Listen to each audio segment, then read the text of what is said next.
کتاب الوضو باب نمبر 5۔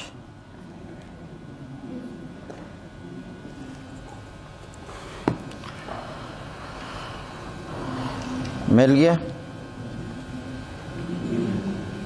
کتاب الوضو باب نمبر 5۔ الحمدللہ الذی ہدانا لہذا وما كنا لنهتدي لولا ان هدانا اللہ۔ اما بعد، بسم اللہ الرحمن الرحیم۔ باب التخفیف فی الوضو۔ حدثنا علی بن عبد اللہ قال حدثنا سفیان عن عمرو قال اخبرنی قریب عن ابن عباس ان النبی صلی اللہ علیہ وسلم نام حتی نفخ ثم صلی وربما قال اضطجع حتی نفخ ثم قام فصلی۔ ثم حدثنا بی سفیان مرۃ بعد مرۃ عن عمرو عن قریب عن ابن عباس قال بت عند خالتی میمونہ لیلۃ فقام النبی صلی اللہ علیہ وسلم من اللیل فلما کان فی بعض اللیل قام رسول اللہ صلی اللہ علیہ وسلم فتوضأ من شن معلق وضوءا خفیفا یخففه عمر ویقلله وقام یصلی فتوضأت نحوا مما توضأ ثم جئت فقمت عن يساره وربما قال سفيان عن شماله فحولني فجعلني عن يميني ثم صلى ما شاء الله ثم اضطجع فنام حتى نفخ ثم أتاه المنادي فآذنه بالصلاة فقام معه إلى الصلاة فصلى ولم يتوضأ۔ قلنا لعمر ان ناسا یقولون ان رسول اللہ صلی اللہ علیہ وسلم تنام عینہ ولا ینام قلبہ۔ قال عمر سمعت عبید بن عمیر یقول رؤیا الانبیاء وحی ثم قرأ انی ارى فی المنام انی اذبحک۔ اس باب میں امام بخاری رحمہ اللہ یہ مسئلہ بیان کرتے ہیں کہ رسول کریم صلی اللہ علیہ وسلم نے جو وضو سکھایا، وضو کیا، اس میں وضو کی ایک قسم یہ بھی ہے کہ ہلکا وضو، ہلکا، ایک ہوتا ہے وضو شدید اور ایک ہوتا ہے خفیف، ہلکا وضو۔ ہلکے وضو سے مراد کیا ہے؟ ہلکے وضو سے مراد یہ ہے کہ رسول اللہ صلی اللہ علیہ وسلم نے بعض اعضاء کو ایک مرتبہ دھویا اور بعض کو 2 مرتبہ دھویا، بعض کو 3 مرتبہ دھو لیا۔ تو کسی عضو کو 3 مرتبہ آدمی دھو لے، اسی وضو میں کسی عضو کو 1 مرتبہ دھو لے، کسی عضو کو 2 مرتبہ دھو لے، تو یہ وضو کیا ہو جائے گا؟ خفیف۔ اور دوسری صورت خفیف ہونے کی یہ ہے کہ اعضاء کو دھوتے ہوئے زیادہ پانی بہایا جائے تو یہ ہو گیا وضو شدید، اور اگر پانی تھوڑا بہایا جائے اس کے مقابلے میں تو اس کو کہتے ہیں وضو خفیف، ہلکا وضو۔ تو ہلکے وضو کی ایک صورت یہ ہے کہ سب اعضاء کو 3 مرتبہ نہ دھویا جائے، بلکہ بعض اعضاء کو 3 مرتبہ دھو لیا جائے، بعض کو 1 مرتبہ دھو لیا جائے، بعض کو۔ اگر کوئی آدمی اس طرح وضو کرتا ہے تو یہ وضو بھی درست ہو جائے گا اور وضو ٹھیک ہے۔ اور دوسری صورت وضو کے خفیف ہونے کی یہ ہے کہ پانی زیادہ نہ بایا جائے، تھوڑا بایا جائے، جس سے ضرورت ضرور پوری ہو مگر تھوڑا بایا جائے، تو اس کو بھی کہتے ہیں وضو خفیف۔ اس طرح کا اگر کوئی آدمی وضو کرتا ہے تو وضو ہو جائے گا۔ اب لازماً اس سے پہلے آپ وضو تو کرتے رہے ہیں، مگر یہ دو قسمیں کہ ایک وضو شدید اور ایک وضو خفیف، شاید اس تفصیل کے ساتھ اس طرح معلوم نہ ہو، تو آج یہ مسئلہ واضح ہو گیا کہ وضو کی دو قسمیں، ایک ہوتا ہے وضو شدید اور ایک ہوتا ہے وضو خفیف۔ وضو شدید کہ ہر عضو کو 3 مرتبہ دھویا جائے اور پانی بھی بہت زیادہ بایا جائے اچھی طرح، یہ کیا ہو گیا وضو شدید۔ اور وضو خفیف یہ ہے کہ بعض اعضاء کو 3 مرتبہ دھو لیا جائے، بعض کو 1 مرتبہ دھو لیا جائے، بعض کو 2 مرتبہ دھو لیا جائے، یا سب کو 2 مرتبہ دھو لیا جائے، یہ کیا بن جائے گا وضو خفیف۔ اور پانی زیادہ نہ بایا جائے تو یہ بھی کیا ہو جائے گا وضو خفیف۔ اور اس کے بعض اوقات انسان کو ضرورت بھی پڑ جاتی ہے، بعض اوقات انسان کو جلدی ہوتی ہے، تو جلدی میں بھی وضو خفیف کرنے سے وقت تھوڑا بچ جاتا ہے، یہ بھی ضرورت ہوتی ہے۔ کیونکہ بعض اوقات انسان نے جس عبادت میں شریک ہونا ہوتا ہے تو وہ ضائع ہونے کا خطرہ ہوتا ہے، تو ایسے موقع پر انسان کو ضرورت پڑ جاتی ہے کہ ذرا وقت بچایا جائے تاکہ میں جلد از جلد اس میں شریک ہو سکوں۔ مثلا نماز جنازہ ادا کرنی ہے، بالکل جنازہ تیار ہے، اب جنازہ اکیلے تو نہیں پڑھا جاتا، لہٰذا یہاں ضرورت ہے تو آدمی صوفی بن کر وہ پورا ہی وضو خشوع خضوع کے ساتھ کرتا رہے اور جنازہ گزر جائے تو فائدہ تو نہ ہوا۔ اس لیے اللہ کے پاک پیغمبر نے ضرورت کے موقع پر ایسے مواقع پر اجازت دی، رخصت دی کہ وقت بچاؤ اور اس عبادت میں تاکہ شریک ہو جاؤ، وہ ضائع نہ ہو جائے۔ اسی طرح عید کی نماز میں ضرورت پڑ سکتی ہے، علی ذا القیاس، یا انسان سفر کے لیے رکا ہے، گاڑی جانے والی ہے، اب اگر وہ خشوع خضوع والا وضو شروع کر لے اور وہی نماز شروع کر لے، ایسے مواقع پر شریعت اجازت دیتی ہے جتنی آسانی وضو میں ہو سکتی ہے وہ شریعت اجازت دیتی ہے، اور جتنی آسانی اور رخصت نماز میں ہو سکتی ہے شریعت وہ بھی اجازت دیتی ہے۔ لہذا ہر موقع کے ہر مسائل معلوم ہونے چاہیے انسان کو۔ اب اس پر جو دلیل بیان کی ہے امام بخاری رحمۃ اللہ علیہ نے، بے شمار احادیث ہیں، مگر جو انہوں نے دلیل بیان کی ہے اس کا پہلے خلاصہ سن لیں پھر ترجمہ کرتے ہیں۔ توجہ ہو گئی؟ کتنی؟ بہت زیادہ؟ کمال ہے۔ ہاں ٹھیک ہے، وضو خفیف بھی ٹھیک ہے، توجہ شدید ہی چاہیے۔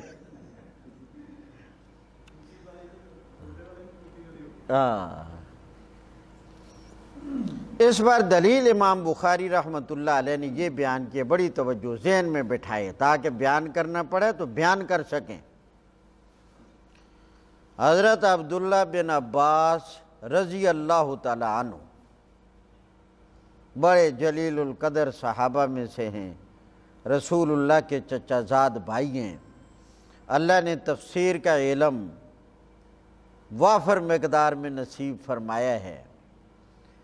حضرت عبداللہ بن عباس رضی اللہ تعالیٰ عنہ فرماتے ہیں کہ میرے دل میں ایک مرتبہ یہ خیال آیا کہ میں رسول اللہ صلی اللہ علیہ وسلم کے رات کے معمولات کو دیکھوں کہ آپ کے رات کے کون کون سے معمولات ہیں اور کیسے ہیں، کیونکہ جو عشاق ہوتے ہیں انہیں رغبت ہوتی ہے کہ ہم اللہ کے پاک پیغمبر کی ہر ادا کو معلوم کریں۔ حضرت عبداللہ بن عباس رضی اللہ تعالیٰ عنہ کو شوق ہوا، تمنا ہوئی، آرزو ہوئی کہ میں رسول اللہ صلی اللہ علیہ وسلم کے رات کے معمولات کو دیکھوں، آپ کی رات کی نماز، رات کے معمولات، ذکر و اذکار یہ کیسے ہوتے تھے۔ اس کے لیے میں نے طریقہ کار یہ اختیار کیا کہ حضرت میمونہ رضی اللہ تعالی عنہ رسول اللہ صلی اللہ علیہ وسلم کی زوجہ مطہرہ تھیں اور میری خالہ تھی، تو میں نے یہ ذہن میں منصوبہ تیار کر لیا، بنا لیا کہ جس رات رسول اللہ صلی اللہ علیہ وسلم میری خالہ حضرت میمونہ کے ہاں تشریف فرما ہوں گے، اس رات میں اپنی خالہ کے ہاں مہمان بن جاؤں گا۔ چنانچہ جب نبی علیہ السلام اس کے بعد حضرت میمونہ کے گھر آئے تو میں اس رات چلا گیا۔ اب میرا مقصد وہاں جا کر کوئی سونا نہ تھا، میرا مقصد تھا میں آج رسول اللہ صلی اللہ علیہ وسلم کے معمولات کو دیکھ۔ چنانچہ رات کا وقت ہوا، رسول اللہ صلی اللہ علیہ وسلم بھی سو گئے اور میں بھی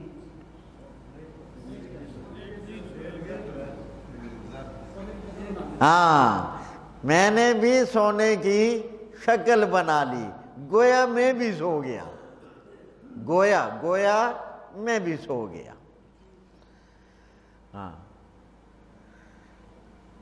کچھ وقت کے بعد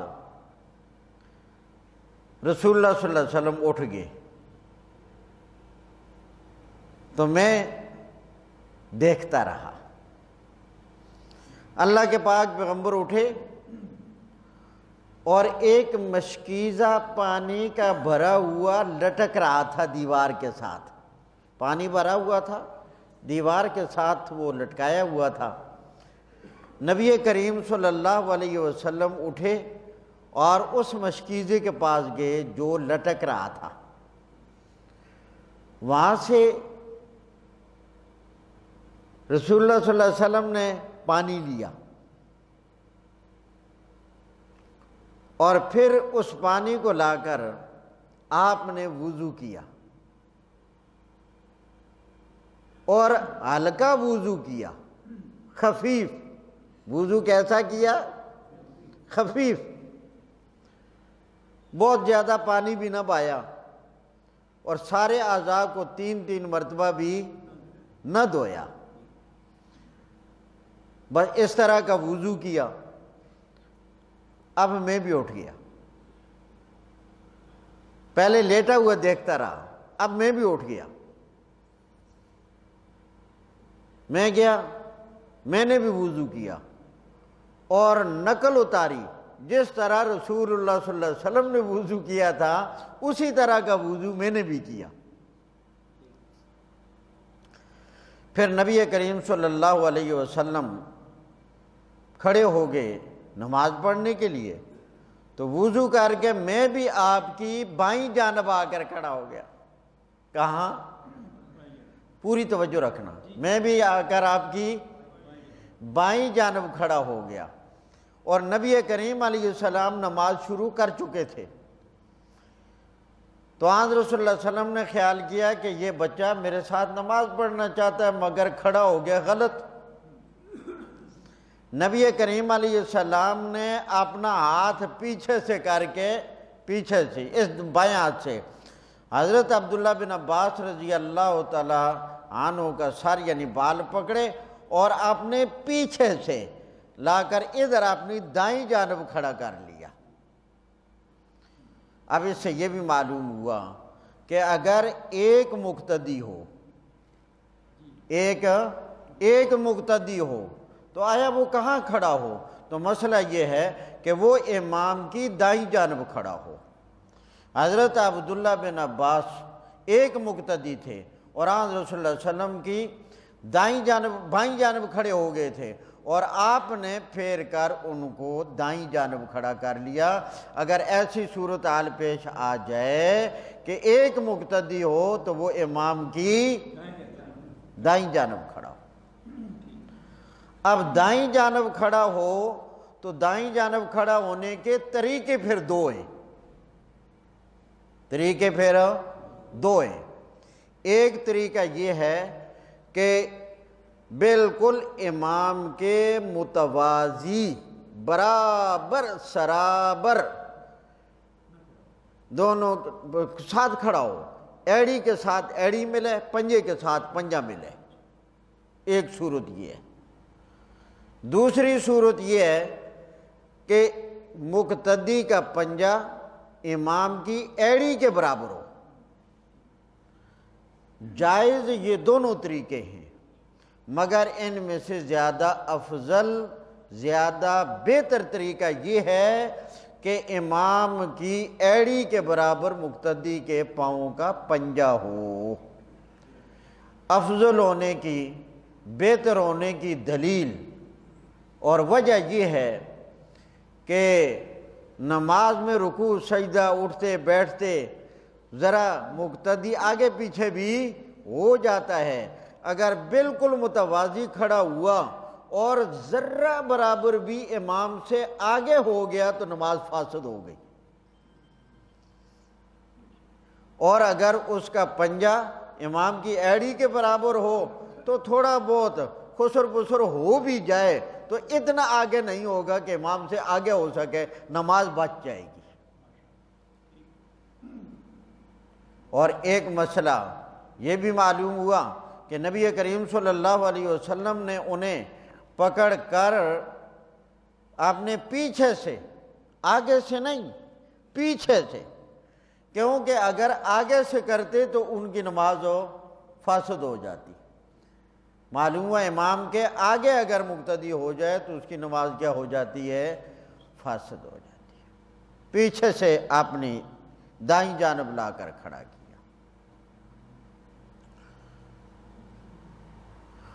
اور اس سے یہ مسئلہ بھی معلوم ہوا، اگر اس طرح دلیل کے ساتھ کوئی نماز کی اصلاح والا عمل نماز کے اندر کر لیا جائے تو اس کی گنجائش ہے۔ اصلاح صلاۃ کا عمل نماز کے اندر کر لیا جائے تو اس کی گنجائش۔ تو خیر، حضرت عبداللہ بن عباس فرماتے ہیں میں بائیں جانب کھڑا ہوا، مجھے آپ نے پکڑ کر اپنے پیچھے سے دائیں جانب کھڑا کر لیا، میں نے بھی ساتھ نماز پڑھی۔ نماز پڑھنے کے بعد نبی کریم صلی اللہ علیہ وسلم تھوڑا لیٹ گئے، اور اس لیٹنے میں آپ کو نیند بھی آ گئی، کیونکہ سونے کی حالت میں، نیند کی حالت میں جو انسان لمبے لمبے سانس لیتا ہے، رسول اللہ صلی اللہ علیہ وسلم اس طرح کے لمبے لمبے سانس لینے لگے، اور مجھے اندازہ ہوا کہ آپ سو گئے۔ تھوڑی دیر کے بعد مؤذن آ گیا اور اس نے نبی کریم صلی اللہ علیہ وسلم کو آگاہ کیا نماز کا وقت ہے، نماز کے لیے۔ تو نبی کریم علیہ السلام اٹھے اور آپ نے جا کر نماز پڑھائی۔ اس سے یہ مسئلہ معلوم ہو گیا کہ عام انسان کی نیند میں اور اللہ کے نبی کی نیند میں فرق ہوتا ہے۔ اللہ کے پاک پیغمبر جب سوتے ہیں ان کی آنکھ سوتی ہے، دل نہیں سوتا، دل بیدار رہتا ہے۔ آنکھ سو جاتی ہے، دل بیدار رہتا ہے۔ اور جب عام انسان سو جاتا ہے اس کا دل بھی غافل ہو جاتا ہے، دل بھی سو جاتا ہے اور آنکھ بھی سو جاتی ہے۔ اسی لیے یہ مسئلہ ہے کہ انبیاء کرام کے خواب وہ اللہ تعالیٰ کی طرف سے وحی اور اللہ کی طرف سے برحق ہوتے۔ امام بخاری رحمۃ اللہ علیہ فرماتے ہیں ہم نے عمرو بن دینار سے پوچھا کہ انبیاء کرام کا خواب، انبیاء کی نیند، انہوں نے یہی تشریح کر کے بتائی کہ حضرات انبیاء کرام کا دل جاگتا ہے، آنکھ سو جاتی ہے۔ اسی لیے یہ مسئلہ ہے کہ عام انسان اگر سو جائے تو محض سو جانے سے، نیند آ جانے سے وضو ٹوٹ جاتا ہے۔ انبیاء کرام اگر سو جائیں، اللہ کے نبی سو جائے، انبیاء کی نیند ناقض وضو نہیں ہوتی، اس سے وضو نہیں ٹوٹتا، کیونکہ نیند کی حالت میں جس نجاست کے خروج کا امکان ہوتا ہے، انبیاء کرام سے وہ امکان نہیں ہوتا۔ پھر تائید کے طور پر قرآن کریم کی آیت پیش کی، وہ واقعہ کہ اللہ نے نیند کی حالت میں حضرت ابراہیم علیہ السلام کو جو حکم دیا حضرت اسماعیل کے قربان کرنے کا، قال انی ارا فی المنام، قال انی ارا فی المنام انی اذبحک، میرے لخت جگر، مجھے میرے اللہ نے خواب میں، مجھے میرے اللہ نے نیند کی حالت میں یہ حکم دیا کہ میں تجھے اللہ کے راہ میں قربان کر رہا ہوں، فانظر ماذا تری، بتا تیرا کیا خیال ہے اس بارے میں۔ قال یا ابت افعل ما تؤمر، ابا جی کر گزریے جو آپ کو حکم ملا ہے۔ تو وہ خواب تھا، معلوم ہوا خواب میں بھی اللہ کا امر آتا ہے نبی کے لیے۔ فانظر ماذا تری، غور کیجئے بیٹے کیا خیال ہے تیرا۔ قال یا ابت افعل ما تؤمر، ابا جی کر گزریے جو اللہ کا حکم ہوا ہے، ستجدنی انشاء اللہ من الصابرین۔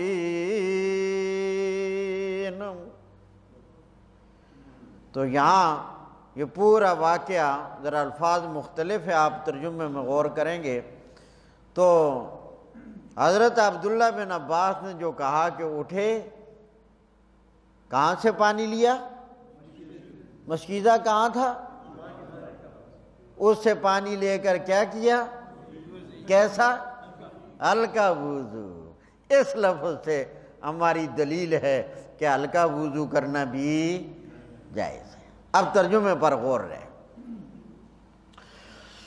باب التخفیف فی الوضو، یہ باب تخفیف کرنا وضو میں، ہلکا وضو کرنا۔ امام بخاری فرماتے ہیں حدثنا علی بن عبداللہ، ہمیں یہ حدیث بیان کی علی بن عبداللہ نے، وہ کہتے ہیں ہمیں بیان کیا سفیان نے، وہ نقل کرتے ہیں عمر سے، وہ کہتے ہیں مجھے خبر دی قریب نے، وہ نقل کرتے ہیں ابن عباس سے، ان النبی صلی اللہ علیہ وسلم، بے شک نبی کریم صلی اللہ علیہ وسلم ناما سو گئے تھے،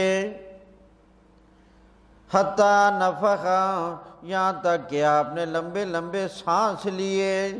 نفخا کا کیا معنی ہے؟ لمبے لمبے سانس لیے۔ ثم صلی، کیا معنی ہے؟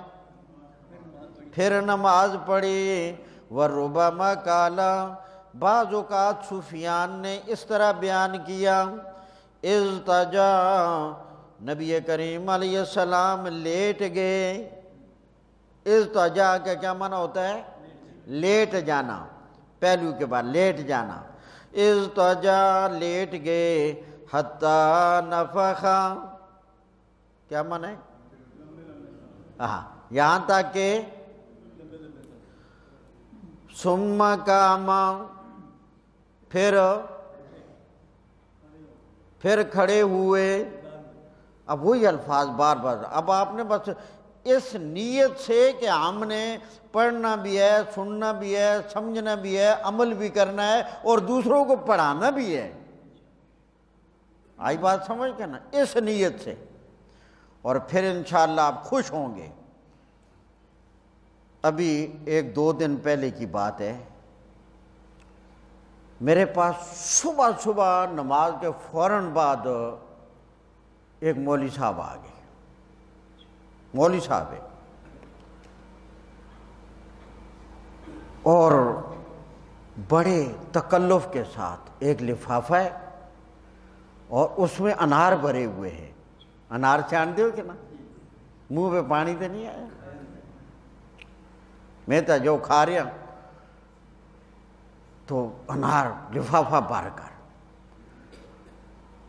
تو کہنے لگا استاد جی مجھے معلوم ہے آپ نے پڑھانے کے لیے جانا ہے، وقت محدود ہے، مگر آج جو ہے نا میں ساری رات بیتاب رہا ہوں آپ سے ملنے کے لیے۔ تو میں نے کہا اچھا، یہ بڑا عجیب رشتہ ہوتا ہے، عجیب محبت ہوتی ہے۔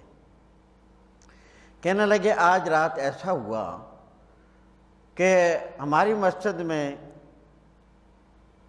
تبلیغی جماعت آ گئی اور عرب لوگ تھے اس میں، تو مجھے کہا جی یہ بیان کریں گے عربی تو آپ نے ترجمہ کرنا ہے۔ تو کہتا ہے، میں نے کہا اچھا ٹھیک ہے، ان کا ترجمہ پھر کر ہی لیں گے، چونکہ یہی کہنا ہوتا ہے کہ بھائی دین کا کام کرو۔ ہاں، ایک لطیفہ بھی مجھے یاد آ گیا، ایک دفعہ ایک بیان ہو رہا تھا، میں خود بیان میں شریک تھا، عربی بیان کر رہا تھا اور ایک آدمی اس کا ترجمہ کر رہا تھا۔ اس عربی نے مثال دی، وہ مثال دے کر عربی میں یہ سمجھانا چاہتا تھا کہ بھائی ہمارا رخ ایک ہوگا سب کا، مدینہ مکہ کی طرف رخ ہوگا تو ہم کامیاب ہوں گے۔ اگر کوئی ہمارا اس کا رخ ہو جائے مدینہ کی طرف اور کسی کا رخ ہو جائے کسی اور طرف، تو وہ آدمی چاہے یہ کہ میں مدینہ پہنچ جاؤں، اگر رخ دوسری طرف ہے تو وہ کبھی مدینہ نہیں پہنچے گا۔ اس بار انہوں نے مثال دی پاکستان کی کہ دیکھو ایک آدمی گاڑی میں بیٹھا ہے اور وہ جانا چاہتا ہے کراچی اور بیٹھ جاتا ہے پشاور والی گاڑی میں، اور گاڑی بڑی تیز ہو اور بڑا خوش ہو کہ بھائی میں کراچی جا رہا ہوں، پہنچ جاؤں گا۔ تو کیا بھائی وہ کراچی کی نیت لے کر گاڑی میں بیٹھنے والا، گاڑی چل پڑی ہے، کیا وہ اس کو کراچی پہنچا دے گی؟ وہ کراچی پہنچ جائے گا؟ کیونکہ رخ ہی بدلا ہوا ہے۔ تو وہ ترجمہ کرنے والا اس کا ترجمہ کرتا ہے، بھائی بیان کر رہے ہیں کہ اس وقت دین کا کام کراچی میں بھی ہو رہا ہے، پشاور میں بھی ہو رہا ہے۔ وہ بیچارے کی گفتگو کا ستیہ ناش کر کے رکھ دیا۔ تو خیر یہ ساتھی ہے، کہنے لگے جی رات انہوں نے مجھے کہا آپ نے ترجمہ کرنا ہے، اور وہ کوئی بڑا صاحب علم آدمی تھا، وہ عربی، اس نے جب بیان شروع کیا تو آیت پہ آیت پڑھتا، آیت پہ آیت پڑھتا۔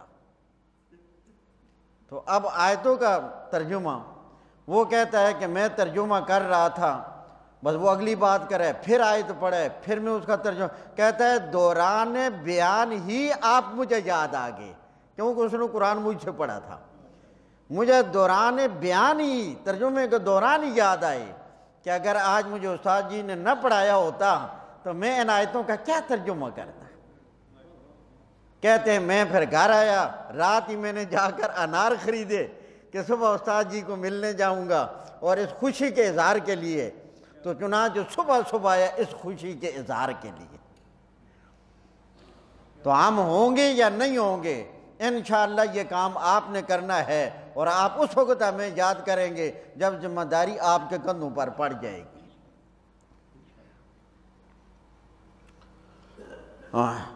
حتیٰ نفخ، یہاں تک کہ وہ لمبے لمبے سانس لینے لگے۔ ثم قام، کیا ترجمہ ہے؟ پھر کھڑے ہوئے، فصلی، نماز پڑھی۔ پھر دوسری سند کے ساتھ اور ایک لفظ بیان کیا، ثم حدثنا بہ سفیان، پھر ہمیں بیان کیا سفیان نے مرتن بعد مرتن، کئی مرتبہ، مرتن اس کا معنی ہے کئی مرتبہ، مرتن کا معنی لفظی ہے بالکل ایک مرتبہ، بعد معنی بعد، مرتن معنی ایک مرتبہ، ایک مرتبہ کے بعد ایک مرتبہ پھر، یعنی کئی مرتبہ، بعد مرتن مرتن بعد مرتن کئی مرتبہ۔ عن عمر بن دینار سے، وہ نقل کرتے ہیں حضرت قریب سے، قریب یہ حضرت عبداللہ بن عباس کے آزاد کردہ غلام تھے، وہ نقل کرتے ہیں حضرت عبداللہ بن عباس رضی اللہ تعالیٰ عنہ سے، قال عبداللہ بن عباس فرماتے ہیں بیتو، میں نے رات گزاری، بیتو کا کیا معنی ہے؟ بیتو میں نے رات گزاری، عند خالتی اپنی خالہ کے ہاں، میمونہ تھا حضرت میمونہ، لیلتاً ایک رات، فقام النبی صلی اللہ علیہ وسلم، اٹھ گئے نبی کریم صلی اللہ علیہ وسلم، من اللیل رات کو، فلما کان فی بعض اللیل جب کہ آپ تھے رات کے ایک حصے میں، یعنی کچھ حصہ گزر گیا تھا کچھ باقی تھا، قام رسول اللہ صلی اللہ علیہ وسلم، اٹھ کھڑے ہوئے رسول کریم صلی اللہ علیہ وسلم، فتوضأ وضو کیا، میں نے شنن مشکیزے سے پانی لے کر، شن کا معنی کیا ہے بولو؟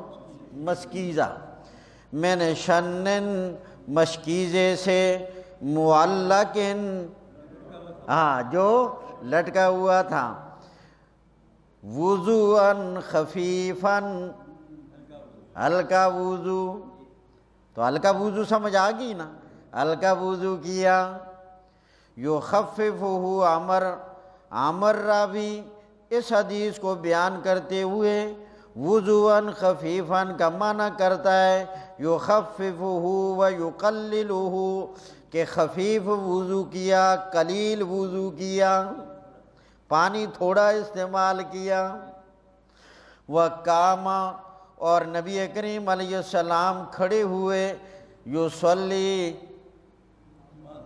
نماز پڑھنے لگے، فتوضأت پس میں نے بھی وضو کیا، کون کہتا ہے؟ عبداللہ بن عباس، میں نے بھی وضو کیا، نحواً اسی جیسا، مما توضأ جو رسول اللہ صلی اللہ علیہ وسلم نے وضو کیا، اسی طرح کا وضو، ثم جئت پھر میں وضو کر کے آ گیا، فقمت عن یسارہ میں کھڑا ہو گیا رسول اللہ کی بائیں جانب، وربما قال سفیان بعض مرتبہ سفیان نے اس حدیث کو بیان کرتے ہوئے یسار کے بجائے یہ لفظ فرمایا عن شمالہ، معنی دونوں کا ایک ہے، بائیں طرف کھڑا ہو گیا، فحولنی مجھے وہاں سے ہٹا لیا، مجھے وہاں سے ہٹا لیا، حولنی تحویل پھیرنا ہٹانا، مجھے وہاں سے ہٹا لیا، فجعلنی عن یمینہ مجھے لا کر کھڑا کر لیا اپنی، آیا کیا عجیب رات ہوگی، کیا عجیب نقشہ ہوگا، اللہ کے پاک پیغمبر کے ساتھ کھڑے ہیں، مجھے کھڑا کر لیا اپنی دائیں جانب، ثم صلی پھر اللہ کے نبی نے نماز پڑھی، ما شاء اللہ جو اللہ نے چاہا، یعنی یہ لفظ ذکر کر کے اشارہ کر دیا، عجیب ہی نماز تھی، بس کیا آپ کو بتاؤں وہ نقشہ کیسے کھینچوں کہ اللہ کے نبی نے کیسی نماز پڑھی، میرے پاس الفاظ نہیں، بس آسان بات ہے، جو اللہ نے چاہا وہ نماز پڑھی، جو اللہ نے چاہا وہ نماز پڑھی۔ خیر نماز پڑھنے کے بعد ثم اضطجع کیا معنی ہے؟ پھر لیٹ گئے، فنام سو گئے، حتی نفخ یہاں تک کہ لمبے لمبے سانس لینے لگے۔ ثم اتاہ المنادی، پھر آ گیا آپ کے پاس مؤذن، پھر آ گیا آپ کے پاس مؤذن۔ فآذنہ، اس نے آ کر آپ کو بتایا، آذن بتایا، آپ کو بتایا، اطلاع دی، خبر دی، بالصلاۃ نماز کے بارے میں۔ فقام معہ، کھڑے ہو گئے نبی کریم علیہ السلام مؤذن کے ساتھ، الی الصلاۃ نماز کے لیے۔ فصلی، اللہ کے پاک پیغمبر نے نماز پڑھی۔ ولم یتوضا، وہ سونے کے بعد وضو، کیونکہ انبیاء کا وضو نیند سے ٹوٹتا نہیں۔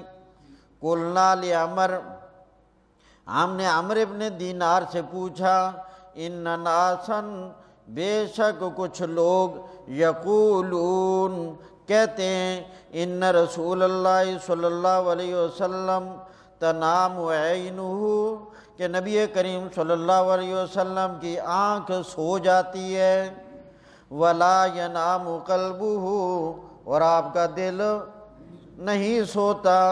قال عمر کہتے ہیں، سمیت عبید بن عمیر، میں نے سنا عبید بن عمیر سے، وہ فرما رہے تھے، رؤیا الانبیاء وحی، انبیاء کے خواب وحی ہوتے ہیں۔ رؤیا الانبیاء، انبیاء کے خواب وحی ہوتے ہیں۔ ثم قرأ، پھر اس کی تائید میں قرآن کی آیت پڑھی کہ حضرت ابراہیم علیہ السلام نے اپنے بیٹے اسماعیل کے سامنے ذکر کیا، انی ارا فی المنام انی اذبحک، مجھے خواب میں بھی اب نظارہ دکھایا گیا کہ میں آپ کو ذبح کر رہا ہوں۔ اس کے بعد باب نمبر 6، باب اسباغ الوضوء، وقد قال ابن عمر اسباغ الوضوء الانقاء۔ حدثنا عبد اللہ بن مسلمہ عن مالک عن موسیٰ بن عقبہ عن قریب مولا بن عباس عن اسامہ بن زید انہ سمعہ یقول دفع رسول اللہ صلی اللہ علیہ وسلم من عرفہ حتی اذا کان بالشعب نزل فبال ثم توضأ ولم يسبغ الوضوء فقلت الصلاة یا رسول اللہ، فقال الصلاة امامک، فرکب فلما جاء المزدلفہ نزل فتوضأ فأسبغ الوضوء ثم أقيمت الصلاة فصلى المغرب ثم أناخ كل إنسان بعيره في منزله ثم أقيمت العشاء فصلى ولم يصلي بينهما۔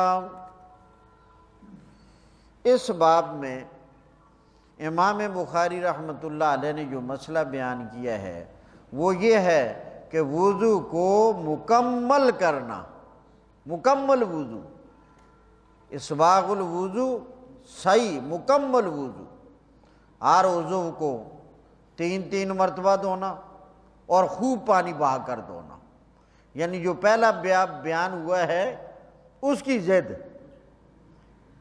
کامل وضو کرنا، اس کو اپنے لفظوں میں آپ اور تاکید کے ساتھ کامل مکمل، کامل مکمل، اور ذرا بعض اوقات لہجہ جو ہے وہ بھی تاکید کے لیے ہوتا ہے، پورا پورا وضو کرنا،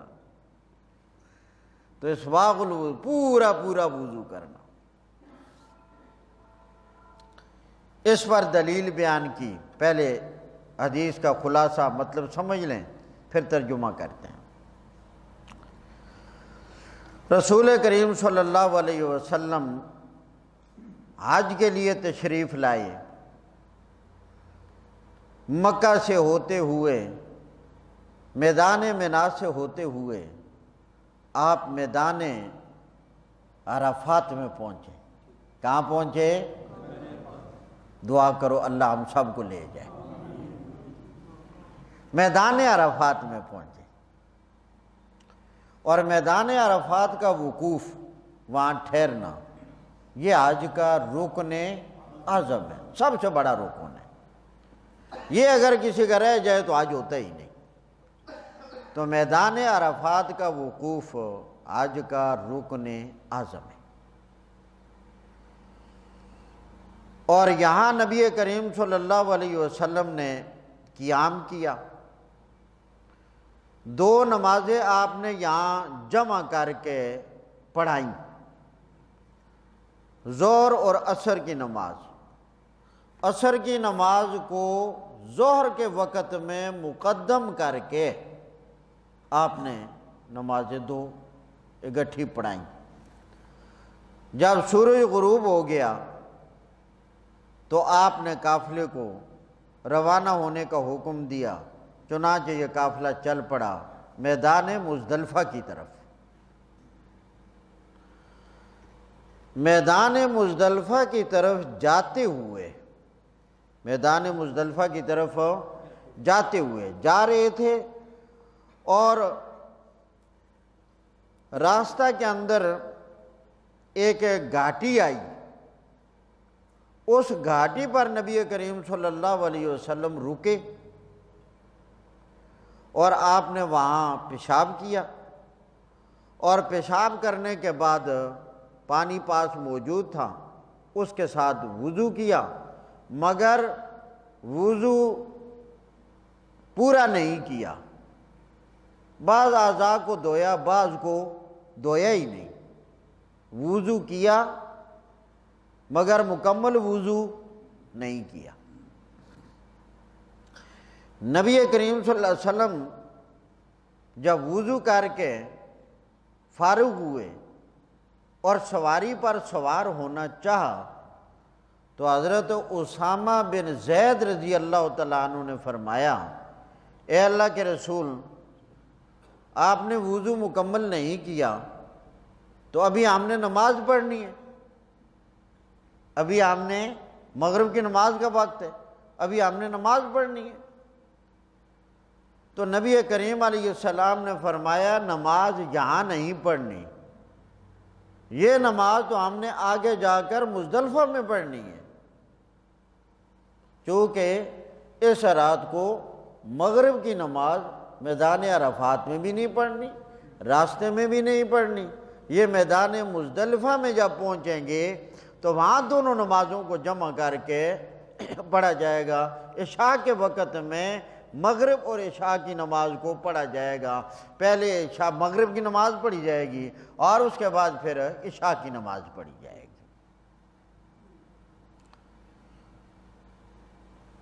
جب میدان مزدلفہ میں پہنچے تو وہاں نبی کریم صلی اللہ علیہ وسلم نے پانی منگوایا، اور پانی منگوا کر کامل وضو کیا، اچھی طرح کامل وضو کیا، ہر عضو کو اچھی طرح دھویا، اچھی طرح پانی بہایا۔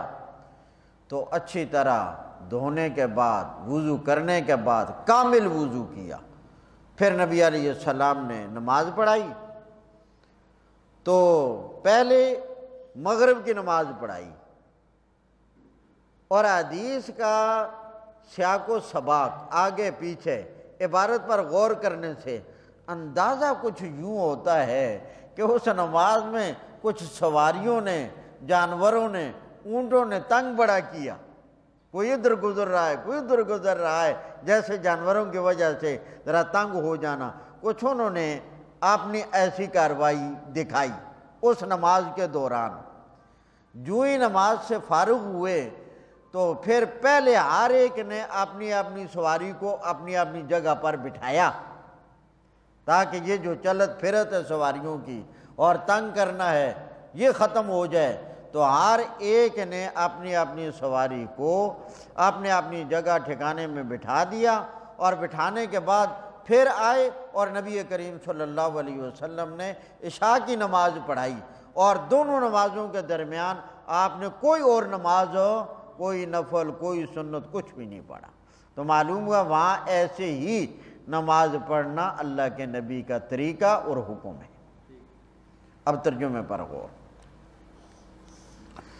باب اسباغ الوضوء، یہ باب وضو مکمل کرنے کے بارے میں۔ اسباغ مکمل۔ وقد قال ابن عمر، حضرت عبداللہ بن عمر فرماتے ہیں اسباغ الوضو الانقاء، کہ اسباغ الوضو کا معنی ہے ہر عضو کو اچھی طرح پانی بہا کر صاف کرنا۔ انقاء کا معنی ہوتا ہے ہر عضو پر پانی اچھی طرح بہا کر اسے صاف کر۔ قال ابن عمر، عبداللہ بن عمر فرماتے ہیں اسباغ الوضو، اسباغ الوضو کا معنی ہے الانقاء، اچھی طرح پانی بہا کر صاف کر دینا۔ امام بخاری فرماتے ہیں ہمیں بیان کی حدیث عبداللہ بن مسلمہ نے، وہ نقل کرتے ہیں مالک سے، وہ نقل کرتے ہیں موسیٰ بن عقبہ سے، وہ نقل کرتے ہیں قریب سے، مولا بن عباس۔ مولا کا معنی ہے یہاں آزاد کردہ غلام۔ مولا کا کیا معنی ہے یہاں؟ آزاد کردہ غلام۔ ابن عباس، یہ ابن عباس کے آزاد کردہ غلام تھے قریب، ان کے غلام تھے، انہوں نے آزاد کر دیا تھا۔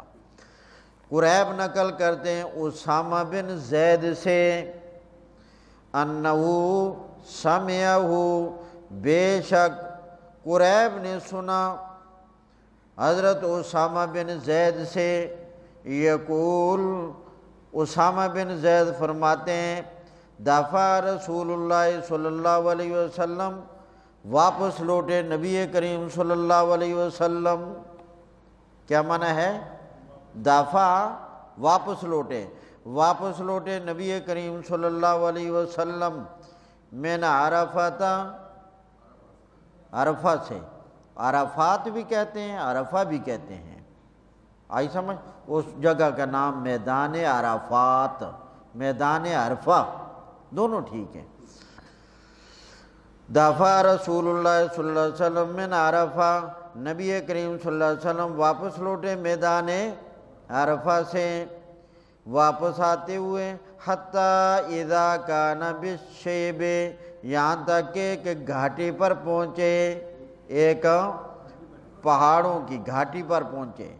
نزل، وہاں نبی کریم علیہ السلام اپنی سواری سے نیچے اترے، فبال، پیشاب کیا، ثم توضأ، پھر وضو کیا، وَلَمْ يُسْبِغِ الْوُضُوءَ، اور مکمل وضو نہیں کیا۔ فَقُلْتُ الصَّلَاةُ، اسامہ بن زید کہتے ہیں میں نے عرض کیا اللہ کے رسول الصلاۃ، نماز کا وقت بھی ہو گیا ہے، نماز پڑھ لیجئے۔ فَقُلْتُ، میں نے عرض کیا الصلاۃ یا رسول اللہ، نماز پڑھ لیجئے اے اللہ کے رسول۔ فقال، نبی علیہ السلام نے جواب میں ارشاد فرمایا الصلاۃ امامک، نماز تو آگے پڑھنی ہے، الصلاۃ نماز، امامہ آگے، نماز تو آگے پڑھنی ہے۔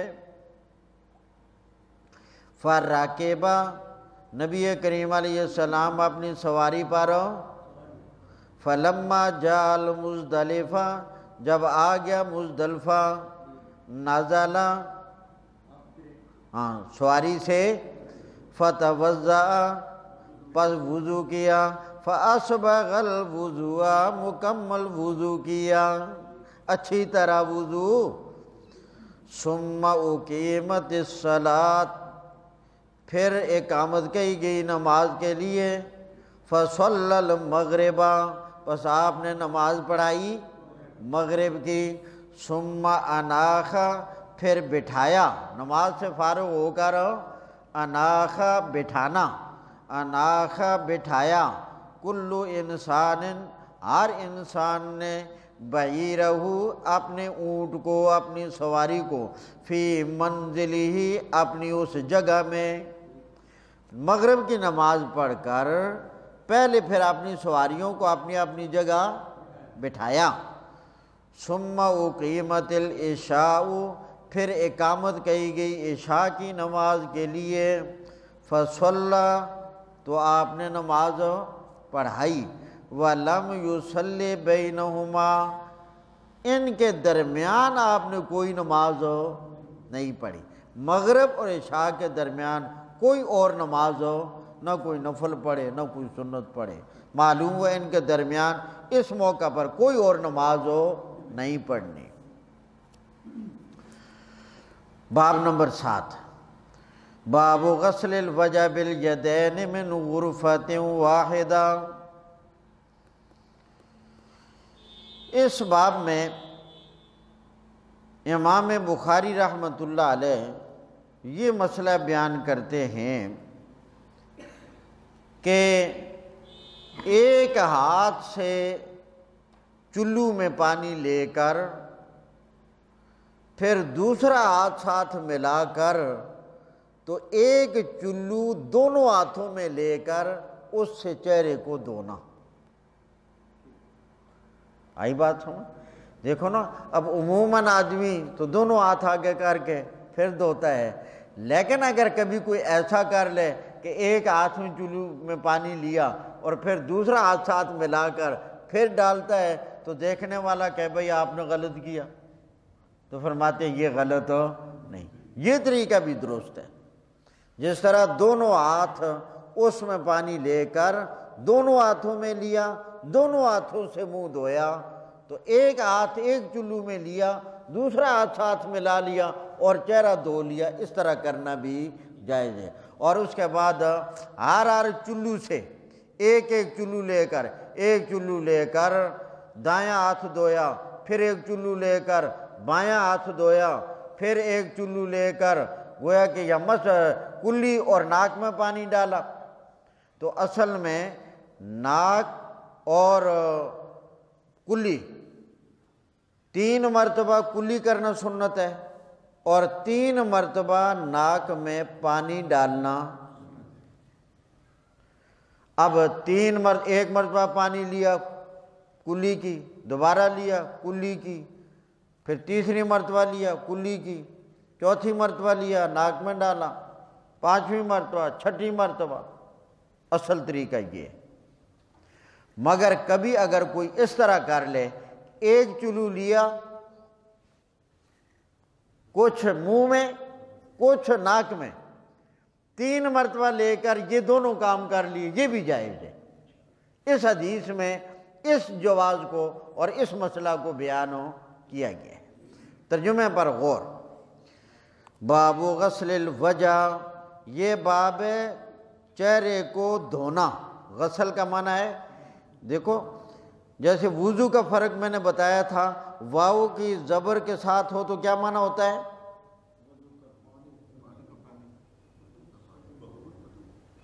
ہاں، وضو کا پانی جب واو کی زبر کے ساتھ ہو، واو کی پیش کے ساتھ ہو وضو، تو اس کا معنی کیا ہوتا ہے؟ وضو کرنا۔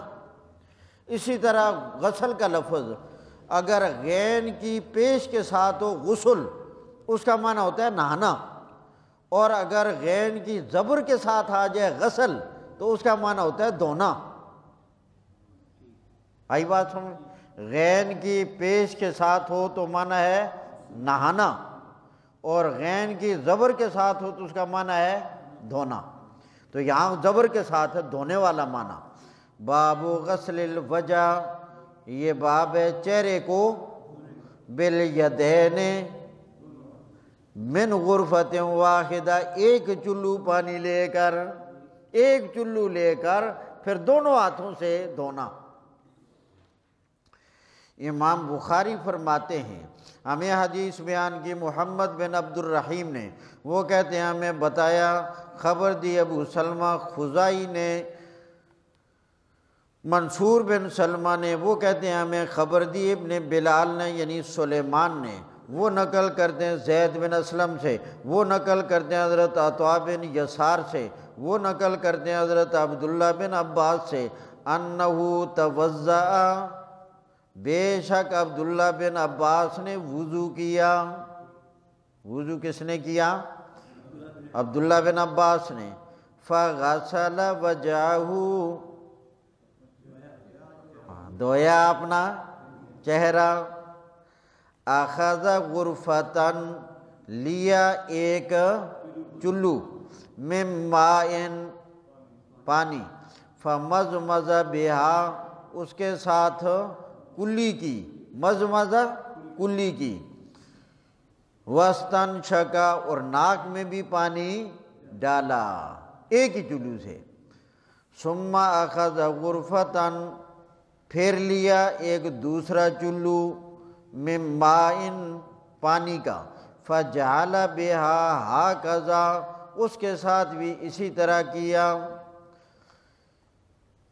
اضاف الی ید الاخری وہ پہلا جو چہرے کو دھونے والا ہے اس کی وضاحت کرتے ہوئے راوی نے بیان کیا کہ اضافہ ایک چلو میں پانی لے کر ملا لیا اس کے ساتھ دوسرے ہاتھ کو، فغسل بہما پھر ان دونوں کے ساتھ دھویا، وجہہ اپنے چہرے کو، ثم اخذ غرفتن پھر لے لیا ایک چلو، من ماء پانی کا، فغسل بہا یدہ الیمنی پس دھویا اس کے ساتھ اپنے دائیں ہاتھ کو، ثم اخذ پھر لیا غرفتن من ماء فغسل بہا یدہ الیسری دھویا اس کے ساتھ اپنے بائیں ہاتھ کو، ثم مسح براسہ پھر مسح کیا اپنے سر کا، ثم اخذ غرفتن پھر لے لیا ایک چلو، من ماء پانی کا، فرش علی رجلہ الیمنی پس بہا دیا اس کو اپنے دائیں پاؤں پر، رشا بہا دینا، بہا دیا، علی رجلہ الیمنی رجل بمانا پاؤں، یمنا بمانا دایاں، تو پانی لے کر دائیں پاؤں پر بہایا، حتی غسلہا یہاں تک کہ اسے، ثم اخذ پھر لے لیا غرفتن اخری ایک اور چلو، فغسل بہا رجلہ پس دھویا اس کے ساتھ اپنے پاؤں کو، یعنی الیسری یعنی بائیں پاؤں کو، فغسل بہا پس دھویا اس کے ساتھ اپنے بائیں پاؤں کو، ثم قال پھر عبداللہ بن عباس نے فرمایا، ہکذا ہاں یا اور اسی طرح رأیتو میں نے دیکھا ہے، جس طرح میں نے کیا ہے اسی طرح میں نے دیکھا ہے رسول اللہ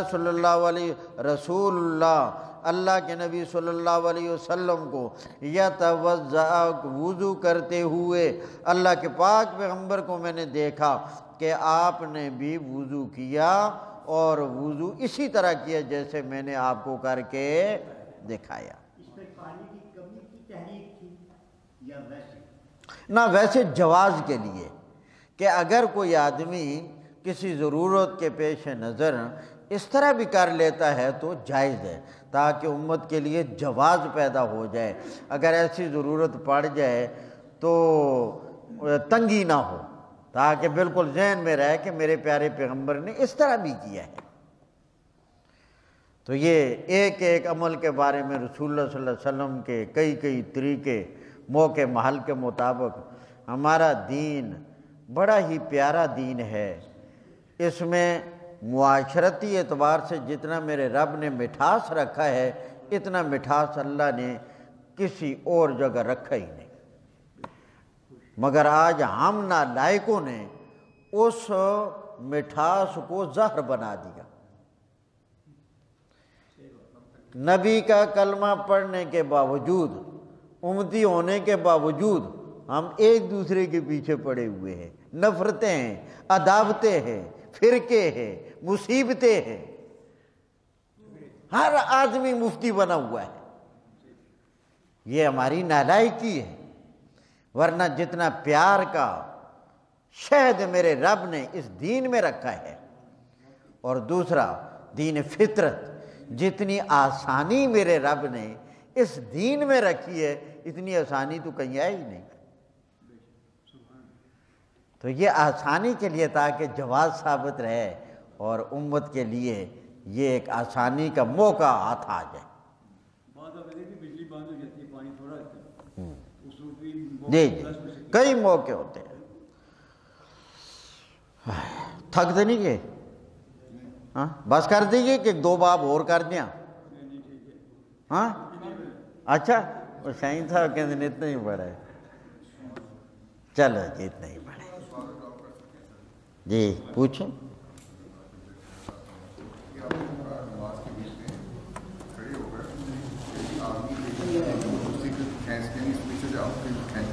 ہاں اگر کوئی آدمی نماز کی طرح ایسا ہوتا ہے کھڑا ہوا نا، ایک آدمی کوئی حاجت میں چلا گیا، اب نماز میں اتنا گیا ہے، ہاں اس کو دوسرے کو ساتھ کھینچنے لیے۔ ہاں یہ سوال انہوں نے کیا ہے کہ ایک آدمی کسی عذر کی وجہ سے صف کے درمیان سے نکل کر چلا گیا تو ظاہر وہ جگہ خالی رہے گی، تو اب اس گیپ کو، اس فاصلے کو اسی طرح رکھنا یہ درست نہیں ہے، اس فاصلے کو پر کرنا ہے۔ اب پر کرنے کے لیے ظاہر ہے کہ نماز میں انہیں تھوڑا سا نقل و حرکت دائیں بائیں سے کرنی پڑے گی، کچھ آدمی دائیں طرف والا ادھر ہو، کچھ بائیں طرف والا ادھر کو، وہ فاصلہ جتنا کم کیا جا سکے اور جس قدر اس کو ختم کیا جا سکے یہ ختم کرنا ہے، اس کو اسی حال میں رکھنا یہ درست نہیں۔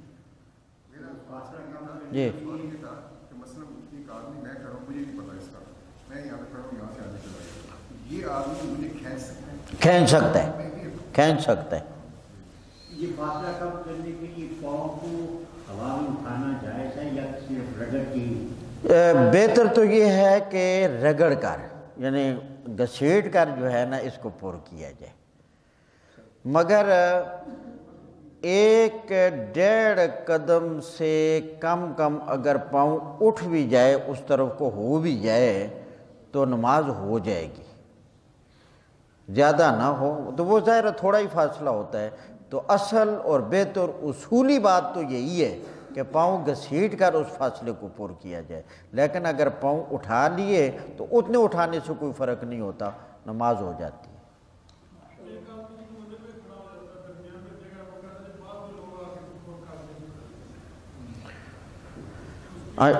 یہ جو سوال کیا گیا ہے کہ ایک آدمی آنے والا آ کر صف کے کونے میں کھڑا ہو جاتا ہے کہ باقی لوگ آ کر ساتھ ایسے پورو صف کو کریں گے، تو یہ بالکل غلط ہے، بالکل غلط ہے۔ میں تھوڑا مسئلے کی وضاحت کرتا ہوں، پورا سن لیں۔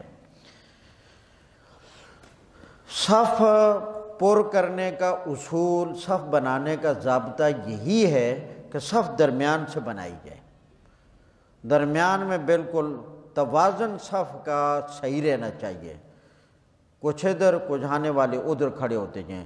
اگر آنے والا دیکھ رہا ہے کہ ایک جانب صف کافی ہوگی، دوسری جانب ذرا کم ہے، تو وہ ادھر کھڑا نہ ہو، وہ توازن کو برابر کرنے کے لیے دوسری طرف چلا جائے۔ تو صف کا توازن قائم رکھنا یہ ضروری ہے، اور یہ تب ہی ہو سکتا ہے جب صف درمیان سے بنائی جائے۔ اس لیے آنے والا آدمی اگر درمیان میں کھڑا ہونے کے بجائے کنارے پر کھڑا ہوتا ہے تو یہ غلط طریقہ ہے، اس کو درمیان میں کھڑا ہونا چاہیے۔ ہاں البتہ ایک صورت کنارے پر کھڑا ہونے کی ہے، اس میں کوئی گناہ نہیں، وہ یہ ہے کہ ایک آدمی آیا ہے اور صف پیچھے، اگلی صف مکمل ہے، پیچھے یہ ایک ہی آدمی ہے۔ اب اس آدمی کو یہ سوچے کسی اور کے آنے کی توقع ہے یا نہیں۔ اگر ایسے حالات ہیں کہ اور آدمی آنے کی توقع ہے، پھر یہ درمیان میں آ کر کھڑا ہو تاکہ آنے والا آ کر اس کے ساتھ ملے، اور اگر اس کو کسی اور کے آنے کی توقع نہ ہو تو پھر یہ کنارے پر چلا جائے اور اگلی صف سے ایک آدمی کو کھینچ کر پیچھے اپنے ساتھ ملا لے اور وہاں کنارے ہی پر کھڑا ہو جائے۔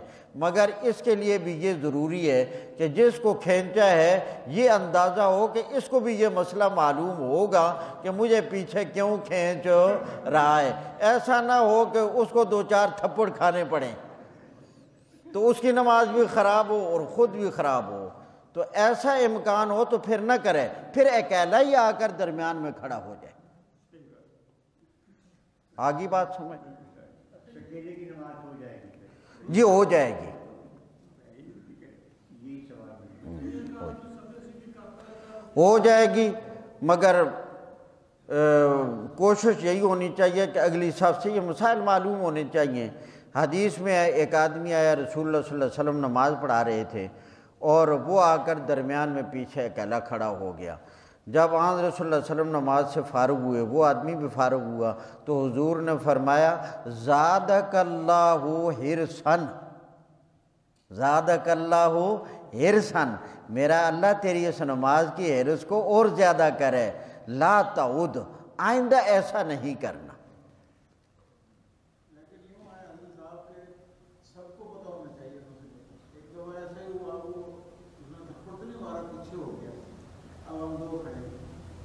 میرا خیال تھا کہ یہ آخری کام ہے تو میں آگے والا بندہ لے آؤں پیچھے آگے، لیکن وہ تھا دوسرے کا تھا، مجھے نہیں پتا، تو اور لوگ آئے تو درمیان میں کھڑے ہوتے کہ ہم دو ہی کھڑے رہے۔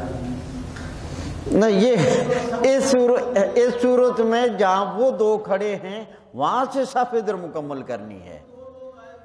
جی ہاں، اب آپ کو قدر آئی نا کہ بھئی علم کیا چیز ہوتی ہے۔ ہم نے یہ تو نہیں کیا کہ بھئی لوگوں کو ذرا انسان بناتے، مبادیات دکھاتے، ہم نے بھی اللہ معاف کرے آپ کو لڑانے ہی پہ لگائے رکھا ہے کہ خوب لڑو، بدعات گاڑ لو، رسومات گاڑ لو، مذہب بنا لو، سنتوں سے دور ہو جاؤ، دین سے دور ہو جاؤ، بس ہماری خدمت کرتے رہو، ہمیں راضی رکھو۔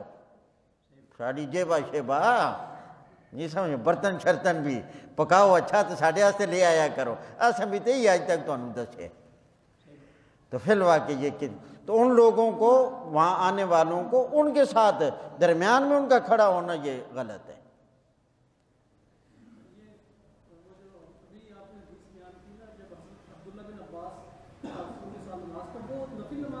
نفل نماز تھی، تہجد کی۔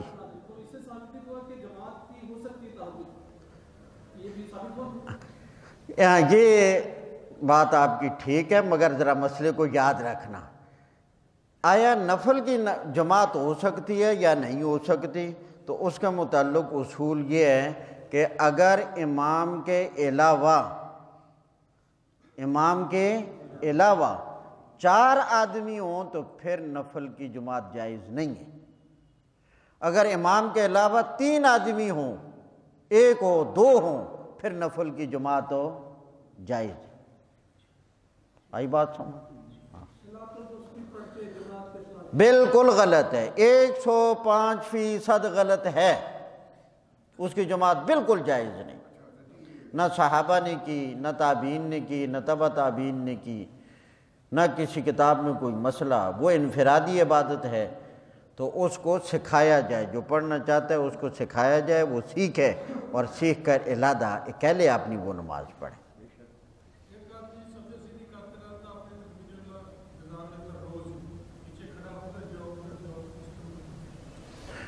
وہ بیوقوف ہے، وہ غلط کرتا ہے، اس کو چاہیے کہ وہ فوراً ہی اپنی نماز جب تکبیر میں شروع میں ہے تو رہ کر، یہ تو شیطانی حربہ ہے کہ وہ تکبیر سے محروم ہو رہا ہے۔ آپ سے میں نے سوال کیا تھا کہ کوئی مسجد اونچی صاف کرتا ہے تو اس کو جواب نہیں دیتے۔ آج صبح ایک حضرت ہمارے جو ہماری مسجد میں کھڑے ہو کر کہ ہم لوگ جو ہے نا اسلام کا جواب نہیں دینا، لیکن اس کا جواب یہ ہوتا ہے نہیں غلط، حدیث میں آپ کو لا کے بتا سکتا نہیں میں نے کہا یار یہ کہاں غلط۔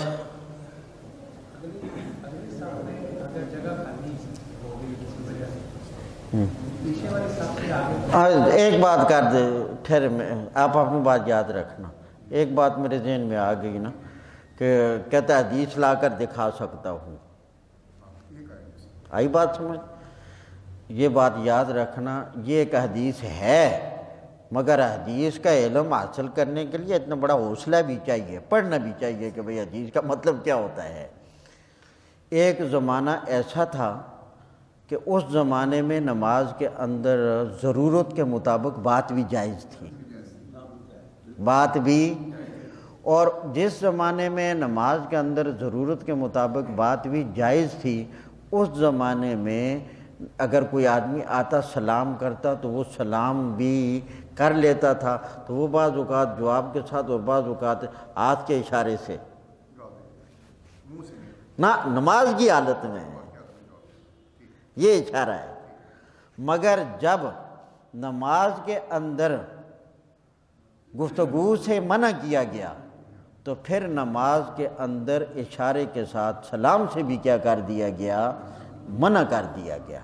چونکہ وہ پہلے والی بات حضرت عبداللہ بن مسعود کے علم میں تھی کہ ایسے سلام ہو سکتا ہے، جواب نماز میں ہو سکتا تھا۔ جب عبداللہ بن مسعود رضی اللہ تعالیٰ عنہ حبشہ سے آئے مدینہ میں، رسول اللہ صلی اللہ علیہ وسلم نماز پڑھ رہے تھے، انہوں نے سلام کیا تو حضور نے وہ جو اشارے والا تھا وہ بھی نہ دیا۔ پریشان ہوئے کہ شاید ناراض ہیں۔ جب حضور نماز سے فارغ ہوئے، فرمایا کہ تمہیں تردد نہیں ہونا چاہیے، میں نے تمہارے سلام کا جواب اشارے سے بھی نہیں دیا کیونکہ اب اللہ نے اس سے منع کر دیا ہے۔ تو اس حدیث کو کوئی لے کر بیوقوف یہ سمجھا تو یہ 100% غلط ہے۔ کوئی بس جو بھی کہے غلط، مسئلہ یہ ہے، میں نے اسی لیے وضاحت کر دی۔ ہاں جی، کوئی بول رہا تھا، کوئی پوچھ، ہاں ہاں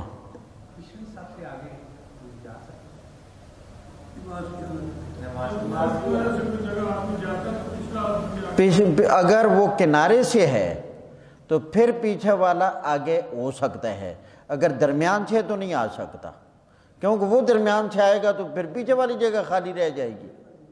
اس لیے آگے والے دائیں بائیں ہو کر اس کو پر کریں، پیچھے والے زحمت نہ کریں۔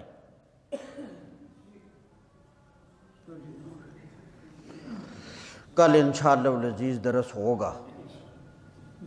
الحمدللہ رب العالمین والصلاة والسلام علی سید الانبیاء والمرسلین۔ بٹ صاحب کے بیٹے کے لیے خصوصی دعا فرمائیں، اللہ تعالیٰ اس کو صحت کاملہ عاجلہ مستمرہ دائمہ نصیب کرے۔ یا اللہ سب بیماروں کو صحت نصیب فرما۔ یا اللہ بٹ صاحب کے بیٹے کو صحت کاملہ نصیب فرما۔